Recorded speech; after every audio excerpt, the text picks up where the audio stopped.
Yeah, we're going to try to settle that down a little bit, get him in a position where he can go on in his skills, and maybe if that means Jack or playing regular defensive end, I think we got to make that decision to go for it. And I think we'll do a little bit at the spring, just try to get him a home and go play. Yeah. How do you evaluate what you saw from the interior line this year? What's that?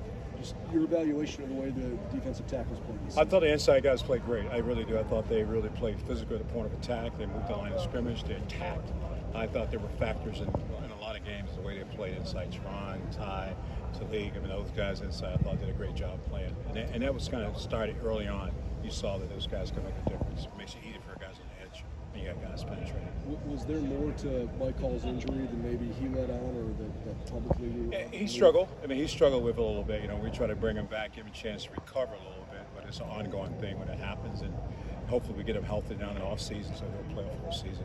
With Ty Hamilton's development, do you see Mike Hall moving to 3 techs so that you can have? We're not there yet. I mean, there's a possibility a lot of things can happen as we go forward. You try to get the best fit for the best guys. I thought Ty had a great year. He came in and really won the position. He really did, and he continued to play better down the stretch. So I think great things to him. I think Mike is a different dimension of what he can do. So we'll figure it out. But I think Mike's a starter somewhere, and we just got to find a place to get him on the field. I think he'll be fine. Yeah. So would you like to see Jack just sort of settle into being a traditional hand on the ground defensive end like you recruited him to be? Yeah, that's long term. I can say that right now. Yeah, that's what I like to see happen. I think we have to work to the progress of that. We've got to find out who's going to be our Jackson and the Leo guy, who's that's going to be and what's the best fit. But I think that as we move that direction, I think those are things we've got to take a hard look at where we want him to play.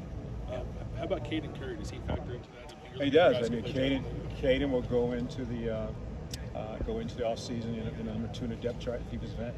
I don't want to move him. I want him to learn how to play that position, play it well. And so I think he's got a good chance to really make a factor for us as he's settled in going into the second year. Larry, what do you see Hero Canu's role possibly being? I know he's got a long way to go, still a young guy, but what do you see his role being this coming season? He's made a lot of progress. I would say that from the day one to where he is right now, it's night and day. He came in about 330. He's about 305 right now. His body fat has really decreased. His condition has gotten better. He's absolutely gotten stronger. Right now, he could be a 3 technique or a nose guard for it. He's a real powerful young guy on the inside, and I just can't wait to see what happens now for the first time. It's full spring.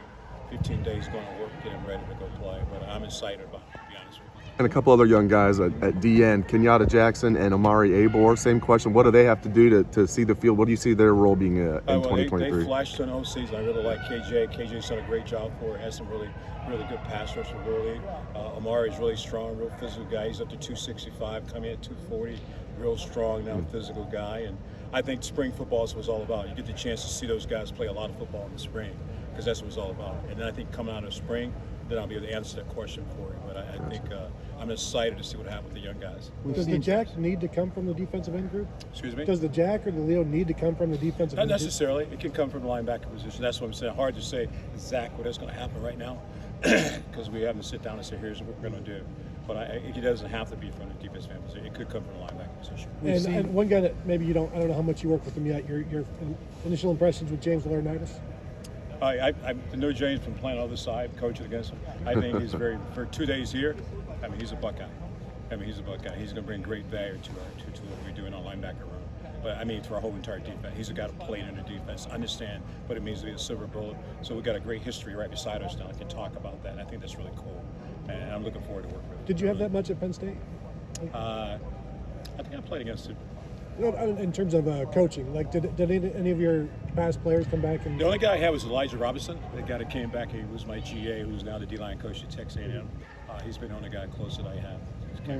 We've seen Tyreek flash, certainly. Consistency has been his thing with Tyreek.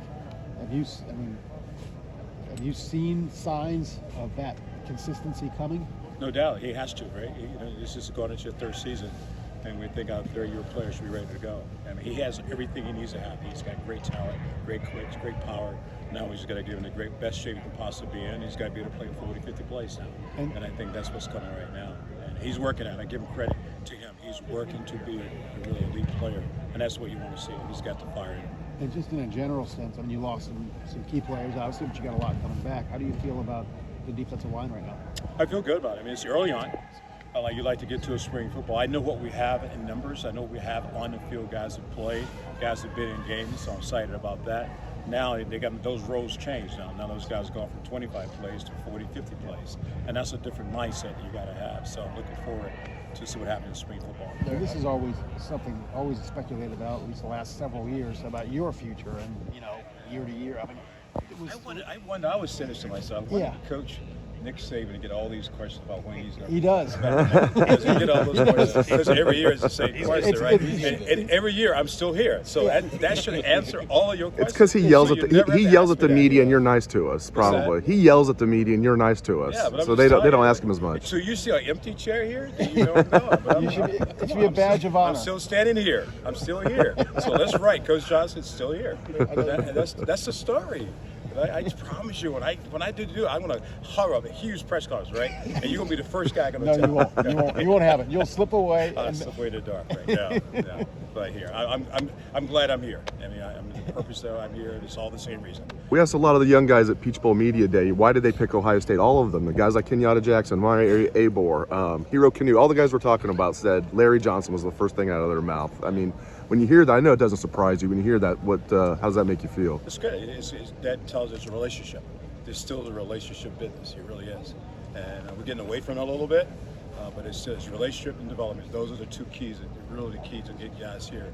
And I don't think that's going to change. I mean, it's certain for me, but I think that's important. Kind of building off that, like the relationship thing, just the way you recruit, you typically build strong relationships, whether the kid comes here or not. But when you do get to the finish line and there isn't that payoff, given all the changes that are going on in college football right now, does it sting a little bit more, or does it make you feel like sometimes you need to maybe change your approach of how you go about things at all? I think college football has changed the period, right? The NIA deal is real. That is real as can be, and it's not going away, right? And so I still think it's about relationship and development. Those two pieces. If a kid doesn't want that, then you're probably not recruiting the right kid, right? Even though having a 5-star, 6-star, it doesn't really matter. It's that you want the right kid to be in the program, and that's what we're looking for. It's the right fit, and that's still important to today's, to find the right fit. And sometimes it may not be the fit because he's looking for something different. But you want to get developed. You want to build a relationship with the family that you know that you're going to take care of your son.